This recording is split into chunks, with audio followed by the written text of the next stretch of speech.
ముఖ్యంగా సేవా తీర్థలో ఒక స్పిరిట్ ఆఫ్ సర్వీస్ కావచ్చు, అదేవిధంగా జాతి ప్రయోజనాల దృష్ట్యా నేషన్ బిల్డింగ్ని షేప్ చేయటం, నేషనల్ ప్రయారిటీస్ని డిసైడ్ చేయటం ఇవన్నీ జరుగుతాయి కాబట్టి దానికి సేవా తీర్థ్ అని పేరు పెట్టడం మంచిది. దాంతోపాటు భారతదేశంలో అనేక పబ్లిక్ ఇన్స్టిట్యూషన్స్లో చాలా షిఫ్ట్ అంటే ప్రొఫౌండ్ షిఫ్ట్ కనిపిస్తుంది. ముఖ్యంగా ప్రజల పట్ల దృక్పథం కూడా మారుతుంది, పాజిటివ్ అవుతుందని కూడా చాలామంది అభిప్రాయపడుతున్నారనమాట.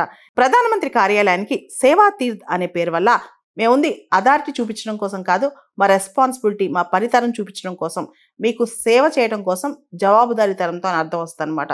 ముఖ్యంగా ఈ రీసెంట్గా చూస్తే కనుక రాజ్ భవన్స్ పేర్లు కూడా లోక్ భవన్స్గా మారుస్తున్నారు. దాంతోపాటు పబ్లిక్ ఇన్స్టిట్యూషన్స్ కూడా స్లోగా ట్రాన్స్ఫార్మ్ అవుతున్నాయి.